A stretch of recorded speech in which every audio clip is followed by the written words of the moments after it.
Hi foodies, how many of you remember some lovely stew back and neck chicken with pigeon peas and a lovely soft silky parata roti? Come on into Jenny's Walk, let's make it happen.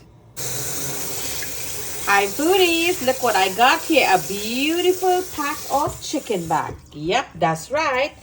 There's no neck in this, only the back I got here. So let me know how many recipes that you enjoy as a child growing up using chicken back. Your mom, your granny, your auntie, whoever it may be.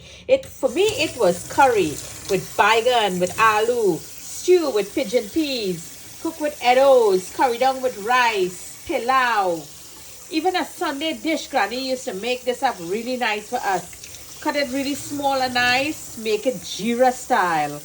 We enjoy this with tomatoes, cut it up nice with cabbage, pak choy, bhaji, roti, rice, soup. So let me know and let's make a lovely chicken back here today to enjoy from Jenny's Walk.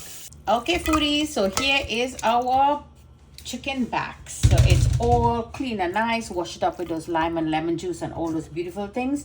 Now to this I want to add some ginger garlic paste. We're going to season this or marinate, as we would say. I love the overnight. My foodies who follow me, you all know very well about that.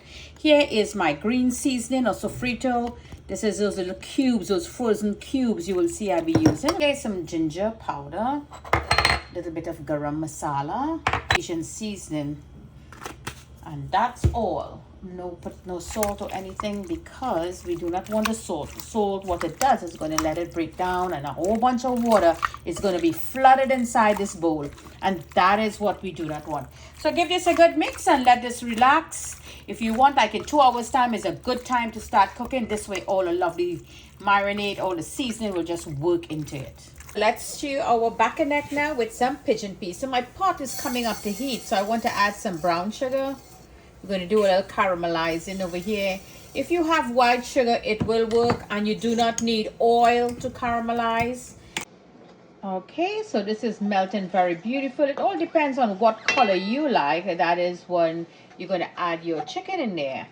So while I'm waiting for my beautiful color, keep this on low heat. I'm going to add some tomato paste in there.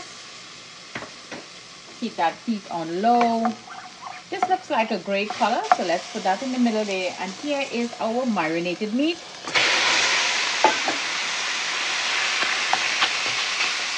Just open out your meat on the caramel and leave it there, and let's cover the pot. Leave this here for 2 minutes. Let's take a look now. Okay, that's a lot of bubbles. That looks marvelous. Now if you move it around, you're going to see the beautiful color now. There you go. And before we start moving up all that lovely caramel, I have here some fresh tomato, half a habanero, and some onions, all sliced very beautiful. I want to drop that in there. I want that to cook together with all that fresh water there. Let everything just melt up, and the tomato will release its beautiful color also into this lovely stew. And to this stew, I'll be adding some pigeon peas. So I give it a little boil and soften it up a bit. Now I want to add a little bit of meat base. There you go, for some flavors. I just leave that just right there. Cover the pot down again and leave that for 7 minutes on medium-low heat. Let's take a peek now. Okay, what a beautiful angry boil. That looks marvelous. So let's just move this up a little bit. And our heat is on medium-low. So this is the fresh water. You know you have to boil this out. But look at that beautiful color we got from caramelizing our sugar and that little bit of tomato, ripened tomato, tomatoes, damadol. Yep, drop that in there. So let's leave this open now. So we're going to mix it up a little bit. Get all the salts in there, the taste maker that flavored it up. And you're going to taste for the salt. And let this cook until it fry. And all that fresh water is burned off. I want to add some green seasoning, my green frozen seasoning, and here is some riri peppers. I like to pop these in my food when I'm eating, so I'm going to drop that in for some flavors in there. Oh no, that's a lot of anger going on in there. So let's mix up that green herbs that we put in there and those peppers. And that's frying really nicely. So now I have some chicken broth I want to add in there. Give that a good mix. And now we're going to put the lid on this pot. I tasted it already. This has everything. And let this cook until perfection. The meat is going to cook, but it's not too much meat, more bones. And that pigeon peas is going to get a little more softened up because I already parboiled it. Lovely recipe here. Stewed chicken back with pigeon peas from Jenny's Walk. Always bringing great flavors to the table. Leave me a comment how you make yours and send me a picture. Let's take a look now. Okay, now this looks marvelous. Let's see what's going on in there. Okay, so you see, I don't want too much gravy because we're not doing rice, we're doing roti. So turn that heat off. There you go, this looks good. And I like to add a little bit of, this is chopped ginger, fresh chopped ginger. Add that in there. Here I have some fried onions and my coriander leaf. Yep, coriander added fresh in here. Now it's going to retain its flavor. That's a little secret in there. Now we're just going to cover this pot and leave it. And after 4 minutes, we're going to do a lovely plate in here from Jenny's Walk. So here is our lovely back and neck, all marinated well. And you know, foodies, Granny will make this a lovely dinner. I remember having this like on a rainy evening.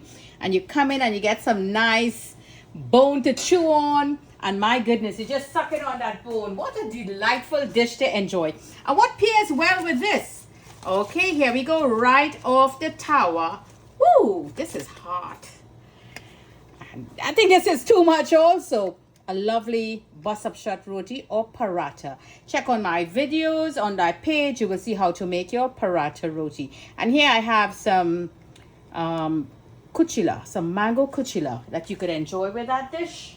Really delightful. And if uncle want a piece of pepper, just rest the pepper right there for him. Let him bite and eat that pepper.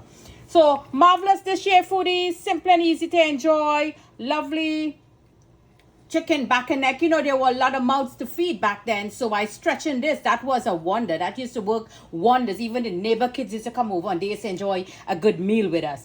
Put some aloe in it, lengthen it with more liquid, and there you go.